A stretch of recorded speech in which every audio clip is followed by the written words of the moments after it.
श्री स्वामी समर्थ। स्वामी भक्त हो। मैं मेरे प्रणीत बाबू सुषमा यूट्यूब चैनल पर एक नई कहानी, सबसे मज़ेदार और सबसे मोटिवेशंस कहानी लेकर आई हूँ कि शक्तिशाली वस्तु संसार में कौन सी है।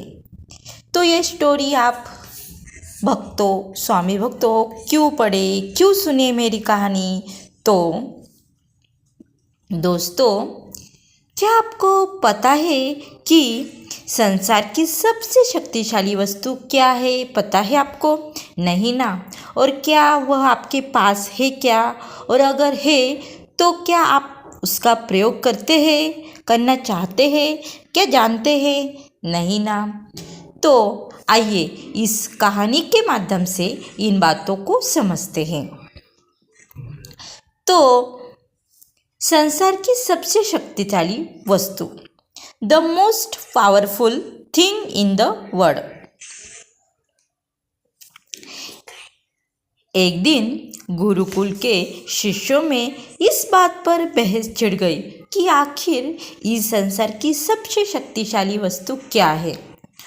और कुछ कहता तो कोई कुछ कहता, पर पारस्परिक विवाद का कोई निर्णय न निकला। तो सभी शिष्य गुरुजी के पास पहुँचे।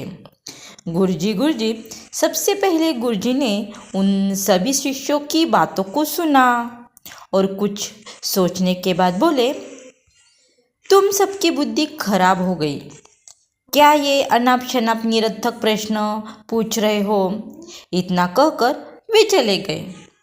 हमेशा शांत रहने वाले गुरुजी से किसी ने इस प्रतिक्रिया की उम्मीद नहीं की थी।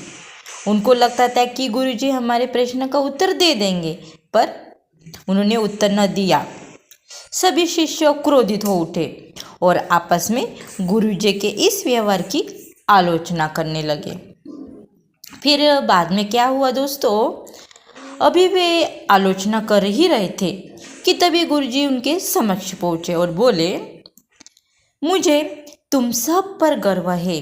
तुम लोग अपना एक भी क्षण व्यर्थ नहीं करते और अवकाश के समय भी ज्ञान चर्चा ही करते हो। गुरुजी की प्रशंसा के शब्द सुनकर शिष्य गदगद हो गए। उनका स्वाभिमान जागृत हो गया।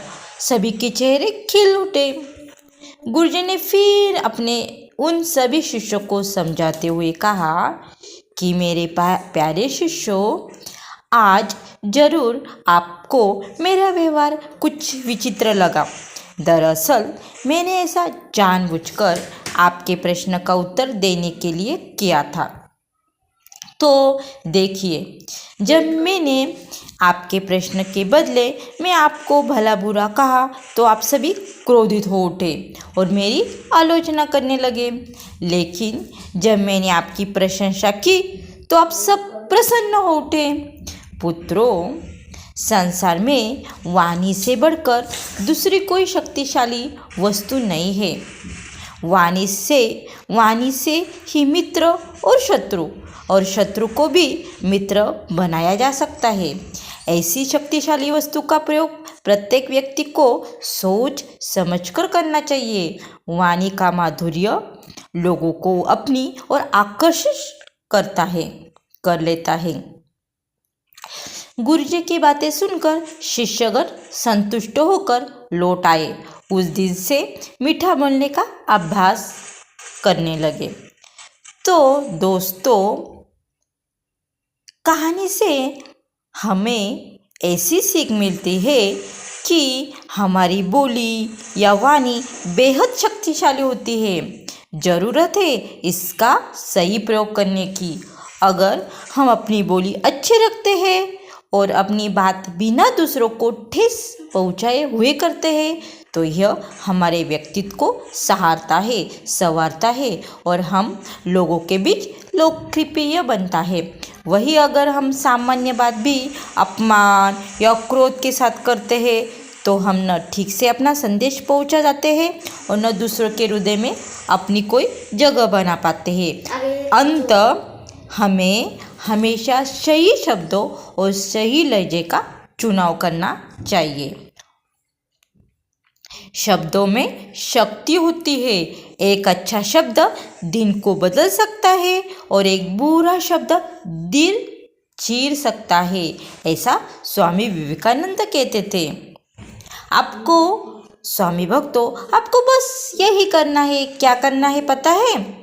अपने जो संवाद है, अपनी जो वाणी है, अपनी जो भाषा है, उसमें सकारात्मक और प्रोत्साहक शब्दों का उपयोग करना चाहिए। ओके, ताकि आपकी बातचीत सकारात्मक प्रभाव छोड़ सके।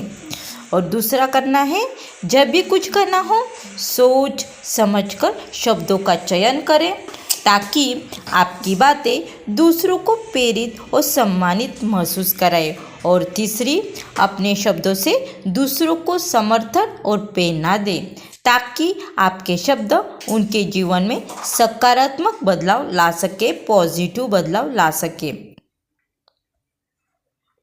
इस तरफ दोस्तों, हमें संवाद सकारात्मक करना चाहिए, दूसरों को प्रोत्साहन देने वाले शब्दों का प्रयोग करना चाहिए, यानी कि बातचीत करते समय पॉजिटिव हमारे विचार उन तक पहुंच सके। जब भी कुछ करना है तो सोच समझकर प्रयोग करना चाहिए शब्दों का, और अपने शब्दों को दूसरों को समर्थन और प्रेरणा दे, ताकि आपके शब्द उनके जीवन में पॉजिटिव बदलाव ला सके। श्री स्वामी समर्थ।